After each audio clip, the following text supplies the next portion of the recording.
अहंकार सुख प्राप्ति में सबसे बड़ी बाधा है। आप सभी को कहानी सुनीते हैं एक राजा का है। रात का समय था, चारों ओर सन्नाटा और अंधेरा पसरा हुआ। एक घने जंगल के बीचों बीच एक यात्रा शुरू हुई। यह यात्रा बाहरी दुनिया की नहीं बल्कि अंदरूनी आत्मा की थी। इस यात्रा का मुख्य पात्र था एक अहंकारी राजा।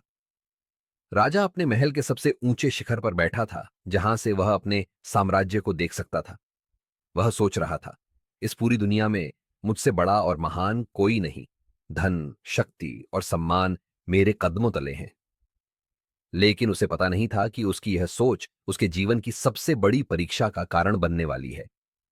अहंकार का बीज राजा ने हमेशा अपनी श्रेष्ठता को ही अपने सुख का आधार माना। लेकिन उसके महल में अक्सर सन्नाटा रहता था। कोई सच्चा मित्र नहीं, कोई हंसी मजाक नहीं। रिश्तेदार उससे डरते थे और मंत्री उसकी हां में हां मिलाते थे। वह इसे अपनी ताकत समझता था। एक दिन उसके दरबार में एक संत आए। उन्होंने राजा से कहा, महाराज, आपने तो संसार के हर सुख को हासिल कर लिया है। क्या आपने सच्चा सुख पाया है? राजा हंसते हुए बोला, संत जी, क्या आप मजाक कर रहे हैं? मेरे पास धन, महल और शक्ति है। इससे बड़ा सुख और क्या हो सकता है? संत ने हल्की मुस्कान के साथ कहा, महाराज, आपका अहंकार आपका सबसे बड़ा शत्रु है। सच्चे सुख का मार्ग इसी से होकर गुजरता है। संत ने राजा को एक रहस्यमयी जंगल की ओर इशारा करते हुए कहा, अगर आप इस जंगल के केंद्र तक पहुंच सके तो आपको सच्चे सुख का रहस्य मिलेगा। राजा, जिसे अपनी ताकत और साहस पर गर्व था, तुरंत तैयार हो गया। जंगल घना और डरावना था।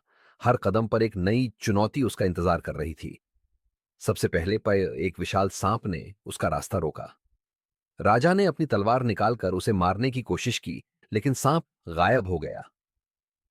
अचानक एक आवाज आई, तलवार नहीं, विनम्रता से आगे बढ़ो। आगे बढ़ते हुए उसे एक उजड़े गांव से गुजरना पड़ा। वहां के लोग भूख से तड़प रहे थे। राजा ने पहले उन्हें अनदेखा किया, लेकिन उनकी दर्द भरी आंखों ने उसे झकझोर दिया। उसने अपना सारा भोजन उन्हें दे दिया। अहंकार का पतन जैसे जैसे राजा जंगल के अंदर जाता गया, वह अपने भीतर बदलाव महसूस करने लगा। हर नई चुनौती उसके अहंकार को तोड़ रही थी। वह समझने लगा कि उसकी शक्ति और धन उसे हर जगह मदद नहीं कर सकते। आखिरकार जंगल के केंद्र में उसने एक झील देखी। झील के पास वही संत खड़े थे।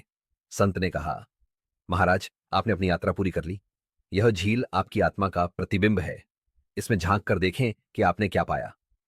राजा ने झील में झांका। पहले उसने अपनी पुरानी छवि देखी, एक घमंडी अहंकारी शासक। फिर पानी में लहरें आईं और एक नई छवि उभरी, एक विनम्र, संतोषी और शांत राजा। सुख का रहस्य संत ने समझाया, महाराज, सच्चा सुख दूसरों की भलाई और अपने अहंकार को त्यागने में है। आपने इस यात्रा में यही सीखा। अहंकार केवल दुख लाता है और विनम्रता से ही मन को शांति और संतोष मिलता है। राजा वापस अपने महल लौटा, लेकिन वह अब बदल चुका था। वह दूसरों की भलाई में अपना सुख देखने लगा। उसका साम्राज्य पहले से अधिक खुशहाल हो गया। अहंकार सुख प्राप्ति में सबसे बड़ी बाधा है। यह हमें अंधकार में रखता है और मानसिक अशांति का कारण बनता है। इसे त्याग कर विनम्रता और परोपकार को अपनाकर ही हम जीवन में सच्चा आनंद पा सकते हैं।